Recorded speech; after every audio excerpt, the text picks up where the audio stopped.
what's up everybody, welcome back to my channel, and today, as you can obviously tell from the title, we are here to do my best books of 2025. Now, I didn't think this is a list I'd get done because I have been curating a lot of my reading, so I didn't think a lot of these books would make the top 10 list, but somehow I managed to even have a top 10, which is very bizarre.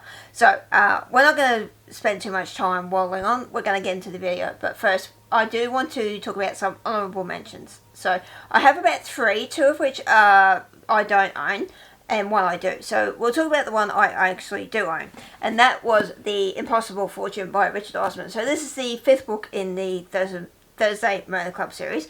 So, I gave this 5 stars. Unfortunately, it just didn't quite make the list, but I do have another Richard Osman book on the list, only because I found, to be honest, I love this. Like I said, I gave it 5 stars. The book that is on the top 10 list, I loved more. So, as much as I love the Thursday Murder Club series, I definitely think I'm going to rave on a little bit about the book I will talk about later on in this video. But yes, this is the 5th book in the Thursday Murder Club series. If you don't know what that is, basically it's a book about a group of seniors who get together every Thursday and solve crimes, but then, or no, it's more cold cases, so I should say, but they actually find themselves entangled in real life murder cases, and that's what a lot of the stories in these books are about. So obviously this is the 5th book, so I can't really go into too much detail without spoilers, but this is a 5 star, but unfortunately it didn't quite make the list. Now, the other 2 honourable mentions I want to talk about are library books. The first of which was Bury Our Bones in the Midnight Soil by V.E. Schwab. So this was a standalone book, basically about following 3 women throughout the course of time. I think it was from the 1950s onwards, something like that, or it might have been a bit later, I can't remember exactly. It's been a while since I last read it, but I get this 4.5 stars. I didn't quite give it a 5. I really enjoyed this. I enjoyed the multiple characters, POVs, and it was a good read. It's not a bad book. It's a book I thoroughly enjoyed, but unfortunately it just didn't quite make the list, but it would be a book I'd pick up again, but as I say, I don't have the physical copy for it. And the last book I want to talk about, which was also a library book, is Alchemy's Secrets by Stephanie Garber. Now, this I only finished towards the very tail end of last year. I gave this 4.5 stars. It was really good.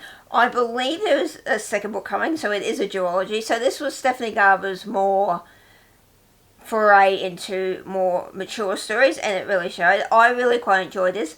I kind of don't know where she's going to take it in the second book. I kind of feel like you could have wrapped it up in one book, but we shall see what happens when she writes the second one. But so this one is essentially following a girl called Holland St. James, who essentially goes to these classes that is run by this professor, but you don't know exactly when they're going to show up, and they're sort of quite entangled with their real life stories as well. So there's a mystery surrounding all these stories. You know, are they real, are they not, and vice versa. But I really enjoyed this. It delved quite a lot into the sort of, you know, what of the stories you hear in books are essentially true in real life, and I really quite enjoyed that. Unfortunately it didn't quite make the top 10 list, but it was a very good book. I would highly recommend. Okay, so coming in at number 10 was a book I borrowed from the library. If I do get the physical copy, I will obviously pick it up, but that was The Only One Left by Riley Sager. So this was a book that was popular a couple of years ago. Quite a few people were raving about it.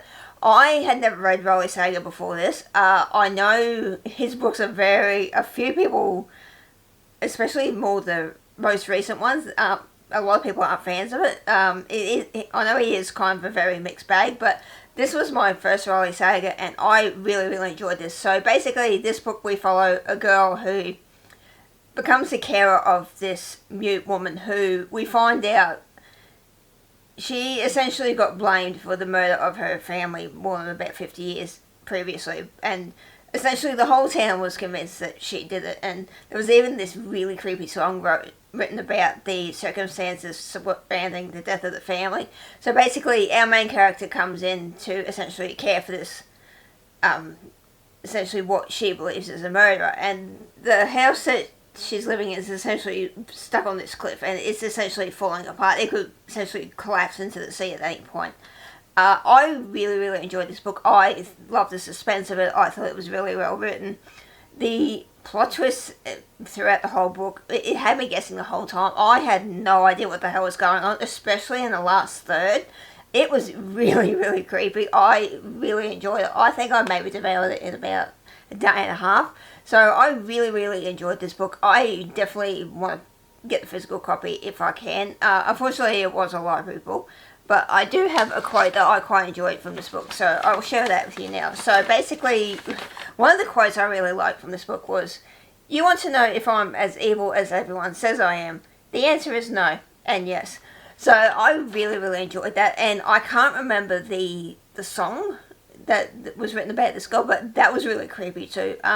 So yeah, if you guys have any recommendations of what other Riley Saget books I should pick up next, whether I should start with more his older ones or his most recent, let me know down below. Okay, so numbers 9 and 8, a bit of a combination, because they're actually books from, well, one series, essentially. And this is quite shocking to me, because I did not believe that we would be here in 2025, early 2026, but here we are. So, for number 9 and 8, I have the prequel sequel to Bunny, We Love You, Bunny, and of course its original book, Bunny. Now, if you've been following my channel for a while, you will know that I actually put Bunny on my worst books list of 2023. Is it 2023? I can't remember.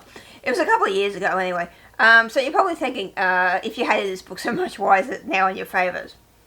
So, I ended up finding a video that I'll pop up a little screenshot of the screen and link it down below as well.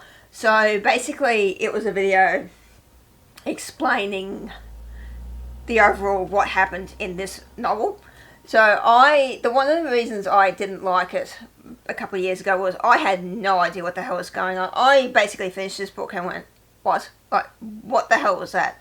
So, after watching this video, I had more of an understanding of what essentially happened. So, I actually went back to reread Bunny, and I actually really enjoyed it a hell of a lot more this time. So, I gave this, I think, 4.5 stars, and then, because I liked it so much, and because the cover is so pretty, I wanted to pick up the prequel sequel, which was We Love You, Bunny. So, the best way to describe this series in particular, I'd say, so basically in Bunny we follow a college girl called Samantha, who essentially gets she gets brought into this clique called the Bunnies, and they essentially are, is this really a spoiler? Well, no, it's not really a spoiler. So essentially they're this group of witches, and they essentially drag Sam into the fold and try and make her like them. So like I said, I was really confused when I first read this, and after watching that video early last year, or I can't remember when I actually watched it, but it was I think it was towards more the middle of last year I read this, but yeah, after watching that video, it made so much more sense, and going back to reread it, it made my reading experience a hell of a lot more enjoyable. So, with the prequel sequel, it's kind of set in the current day, as well as it's the Bunnies recounting their version of events of what happened in this book. And in this one, we also do have a point of view of another character. I won't go into too much detail because that will be pretty much big spoilers. But I really liked that character's perspective in this. I reckon Mona Awad wrote this character really, really well. I quite enjoyed the sort of loneliness this character had as well. And it was so sad too. But yeah, I was quite surprised that I really, really enjoyed this. I did not expect to pick up this again, let alone love its sequel. So yeah, I know not everybody likes this. Like I say, again, I absolutely hated this book when I first read it. I gave it 2 stars the first time, and it was on my worst books list from a couple of years ago. But no one is more shocked than me that I actually have this and this prequel sequel on the list as well. So yeah, if you're stuck, definitely go check out that video. If you've read it before and think, oh, I have no idea what the fuck I just read, go watch it and then go reread it, because it makes a hell of a lot more sense. It made a hell of a lot more sense to me after I read it. So, yeah, that is numbers 9 and 8. Okay, so coming into number 7. So, this is another book I probably didn't even expect to even be on this list. Mainly because I didn't even know it was going to exist up until maybe the end of January last year. So back in January, I made my Beginner's Guide to Anne Cleeve's Guide. So essentially that was a guide of all of her books and essentially how to read them and what series she had. So I filmed that, edited it, put it out. Then less than a week later, she announced this book, The Killing Stones. So this essentially is a continuation of the Shetland series. So this is technically book 9, but it's also the start of a sister series as far as I'm aware. So yes, The Killing Stones by Anne Cleeve. So this is essentially following on the main character Jimmy from the previous events of book 8. I won't spoil what that is because obviously this does go into heavy spoilers for essentially where he ends up after the events of book 8. So she basically announced this less than a week after I put that video together. So if you have watched that video and wondering why this book isn't on the list, that's why. She essentially decided a week after I put that video out to announce this video. So this is the actual, it's not a broken binding, it's, I think it was the Obsidian bookshop. It was one special book, it was like an independent bookshop over in the UK that did the special edition. So this is the independent bookshop edition. So that is the first time we've actually had sprayed edges on an Anne Cleeve book, and it's very, very pretty, and it is also signed. So yeah, this basically follows Jimmy after the events of book 8. So I won't spoil what that is, because if you do want to read the Shetland series, it will spoil basically what happened at the end of that book. But yes, this is essentially a continuation of the events and where Jimmy is a few years down the line after the events of that book. So this is a book I thoroughly enjoy. I always love Anne Cleeve's later books more than her sort of earlier ones. I have been trying to slowly make my way through her backlist of books. But yeah, I really, really enjoyed this. I gave it 4 stars. I can't say too much without spoiling it. But if you're a fan of crime books, definitely pick it up. Although, even if you haven't started the Shetland series and you sort of don't want to read 8 books, although I highly recommend you do. They're fantastic. But I really don't think you need too much of a background to understand what's going on in this book either. So that's what I like about Anne as an author. She also does a really good job at sort of setting the stage for someone who, say, is new to this. So you could probably pick this up and not know anything about what happened to Jimmy prior in the previous 8 books, but it's done in a way that's essentially really well done, and you don't have to do hours of homework just to find out Jimmy's essential background. She lays that out pretty quickly and pretty well in this book too. So yeah, if you're a fan of crime books, definitely give this one a go. Alrighty, so coming in at number 6 is a book that I feel will be on quite a few best books lists this year, and that is of course Sunrise on the Reaping by Suzanne Collins. So I read the entire Hunger Games series for the first time in 2025 because I had only ever seen the movies, so I definitely wanted to go in and see how different it was to the movies, and what more little tidbits I could pick up. And because I had originally I wanted to do that back in 2024, but never got around to it. But then when Suzanne announced this book, I thought, perfect opportunity to pick the series up and see what it was all about. So this essentially is the 5th book, but it's also a prequel to the original trilogy because this actually follows Haymitch. So Haymitch is essentially, as everyone knows, the mentor to Katniss and Peeta in their essentially all the Hunger Games. But this essentially follows his games. So this is like the 2nd Quarter Quell, I think it is. Is it the 2nd one? I don't know. Yes. Quarter Quell. I think it's the 2nd Quarter Quell. I absolutely devoured this book. I now know what people mean when they say, is Suzanne Collins okay? I definitely understand what they are getting at when they ask that question. Is she okay? Because, no she isn't. There's some scenes in this book. I came across a meme of one of them on close to Halloween. And, I went, oh, that is cruel. That meme was, oof, that hurt. That really hurt. if I can find it, I'll insert here. If you know what that refers to, you'll know what it refers to.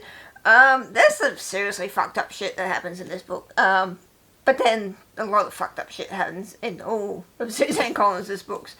So yeah, basically it was very interesting to find out how Hamish gets to be who he is when we eventually meet him in the first book. It was very, very sad. I have watched so many people break down and cry over this book. I don't know whether that says something about me, whereas to say I didn't. Maybe because I don't have as much as an emotional attachment to the series as some other people do, because I was a late bloomer when I come to this book. I'd only ever seen the movies, so I didn't really, I suppose I didn't have that as much investment as other people would have, but overall I still thoroughly enjoyed this. I think I gave this 4.5 stars. And I definitely will be rereading this before the movie comes out in November. It looks really, really good. So yeah, that is book number 6. Okay, so coming in at number 5 is another book I do not own physically, but I read on my Kindle, and that is We Will Rot Eventually by Maya Ballard. So this is essentially a very, very short story. This is essentially like 80 pages long. So I won't go into extreme detail what this book is about, because I definitely recommend going into it blind. That's what I did, and I was thoroughly surprised. The very basic I could give you is essentially we follow this girl who gets a little taste of Hollywood fame, and she essentially looks at someone's potential mentality.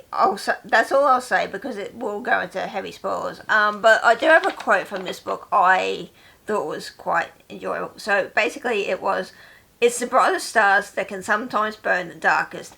And I think that's a perfect encapsulation of what this book was about. It's very, very short. I don't really have a big amount to say about it because it is only 80 pages, but definitely go in blind to it, because I think it definitely helped me. And that's why I quite enjoyed this book. If I had read what it was about, I probably wouldn't have given it such a high rating. But yeah, I thoroughly enjoyed this little novella, so I definitely will be checking out Maya's other work in the future. Okay, so coming in at number 4 is a series that I definitely think will be one of my favourites coming in to the later books, and that is We Saw Murders by Richard Osman. So, as I said earlier in this video, I loved the 5th book in the Thursday Murder Club series. This book I think definitely even though I gave both of them 5 stars, I reckon this is probably more higher in the 5-star tier ranking than the other book is. I love the 5th book, don't get me wrong. This book, however, I absolutely love. So I read this for Summerween, I think it was. So very early last year I read this, and I absolutely loved it. So this is his new series. So in this one we follow Amy and Steve. So Steve is a retired copper, and then Amy works in private security. And basically she essentially gets caught up in this essentially plot to kill a boss. So she kind of has to try and be one step ahead of these assassins who want to try and murder her boss, while trying to get in contact with Steve, who is a private investigator, and try and team up and essentially work out what is going on. So this is the first book in this new series, and I definitely am happy to say that I enjoyed this first book a lot more than the first book in the Thursday Murder Club series. I will have to go back and reread the first book in Thursday Murder Club to confirm that, but I have definite suspicion that this book will still be my favourite first book in the series. I found with Thursday Murder Club, I found books 1 and 2 okay.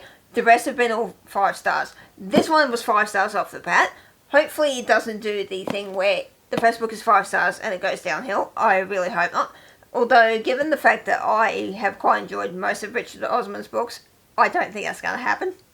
So yes, this book is, I will say, very, very English towards, especially there's one scene at the end, I won't spoil it because it was just hilarious, but I was sitting there reading it thinking, this is the most British thing ever. Like, given the situation the characters were in, and what they were doing at the time in this scene. I'm thinking, this is the most British thing I've ever read. It was very hilarious. So yeah, I really enjoyed this book. I can't wait to see what he writes next for this series. But yeah, 5-star material, 5-star book. Okay, so for numbers 3 and 2, this again is essentially akin to what happened with the Bunny books. So I essentially couldn't decide which of these I liked more. If I had to choose, I probably would have put the second book just below the first one, just because whether it's because it's been a while since I read the first book and didn't really remember a whole amount, and then so it just kind of went straight into the second book. It maybe hindered my enjoyment of that second book more, but I still love them very equally. So that is The Strength of the Few at number 3 and The Will of the Many by James Arlington. So this is his new series that only came out, I think this book only came out in 2023, I think it was. So I saw this on some of the best books of BookTubers books of not last year. I've still got 2025 on the brain.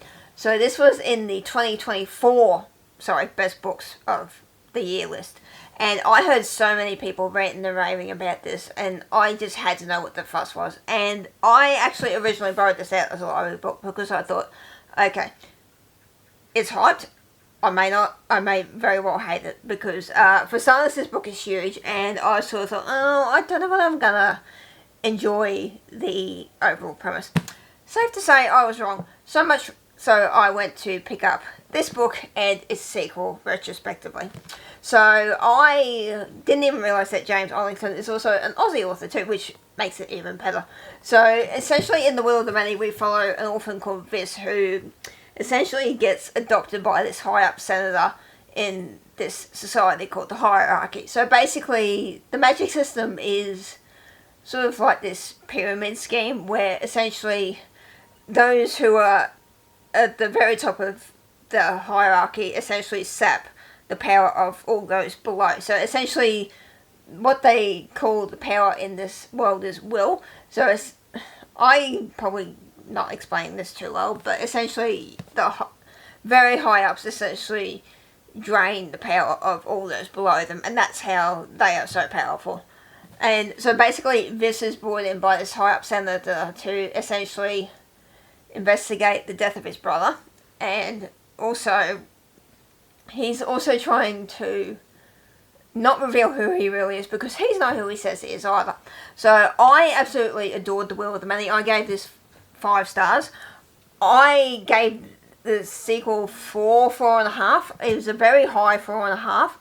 I think that's only because I didn't necessarily have time to reread the first book. I did just basically watch some recaps and then just dive straight into this. Surprising to say that this book was very well done. I absolutely loved it. I definitely will go back and reread both books. I might even do that sometime this year. I'm not entirely sure. But yeah, James Arlington just has a way of writing books that are very engaging. His characters are very well done. This book in particular, I obviously can't go into spoilers too much because that will spoil what happened at the end of book 1. But the way James wrote several different characters in this book is very well done.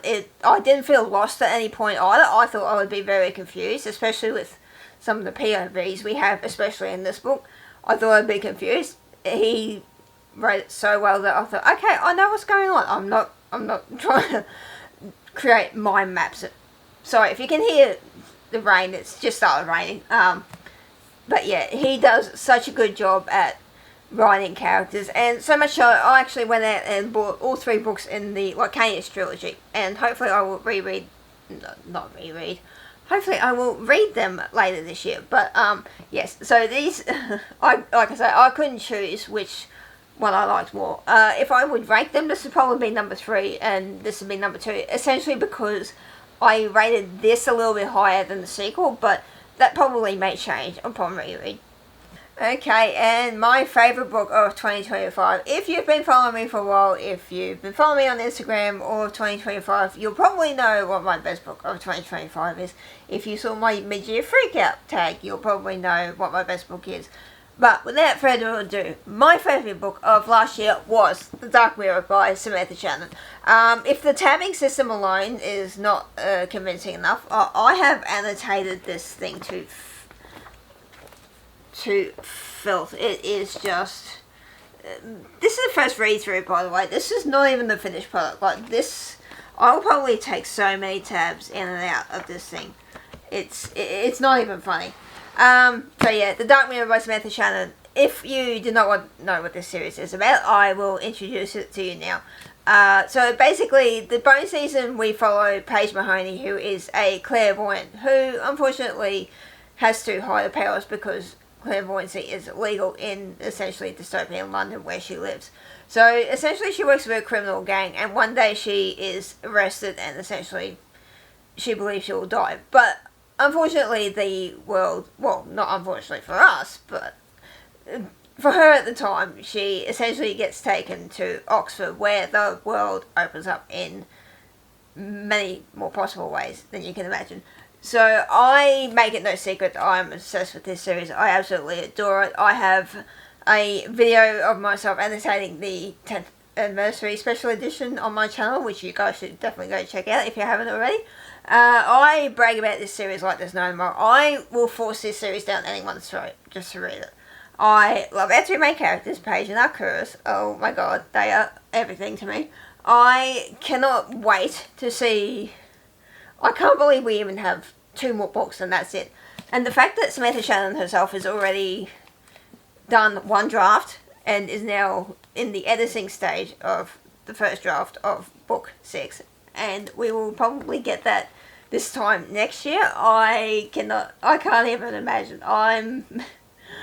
This book was everything I always wanted, especially when we had a 4 to 5 year wait since the last book. I grew up waiting for books to come out. That took forever. The wait for this was torturous, especially because Samantha Shannon likes cliffhangers. If you know that going in, she likes cliffhangers. So if you don't like waiting for... don't like waiting to see what happens next, maybe wait until the whole series comes out, but I wouldn't. Just go out and buy it, read it. It's so good. It's so good. Like I say, this thing has been annotated to absolute filth. Like I say, not even the final tabbing system. Like these will probably be all rearranged, pulled out, changed. Yeah, I can't really spoil too much about what happens in this book because it is obviously book 5. But with that little synopsis I gave you guys just before, I highly recommend you go pick it up. I brag about it on my Instagram. I even have a couple of posts where I do have spoiler quotes from this book I absolutely love. So if you have read it, go over there and check that out. But I promise I do have a video coming for this, my reading vlog for it. I have edited essentially the bulk of my first read through. I will be adding the second read through of this. Hopefully I plan to start that in the next few days. Or even when I go on holidays in a couple of weeks time. But yes, this might definitely beat... it was very, very close. I almost even debated putting this bad boy at number 1. It was a very, very tight fight. This book is fantastic, but the fact that I had to wait nearly 4 to 5 years for this book alone, that did it for me. I love you, James Robinson, I do, but Samantha Shannon does it every time. So yeah, please go pick up this series. It's so good. I highly recommend it. Okay, so that was my best books of 2025. I hope you guys enjoyed. As always, if you did enjoy this video, please give it the thumbs up. If you haven't subscribed to my channel, I would love it if you do so. And let me know down below if you guys have read any of these books. If you did, what you rank them? Would you rate these differently? But as always, thank you so much for watching, and I shall see you guys in another video, hopefully coming very soon. Bye. Goodbye forever, you factory reject dildos.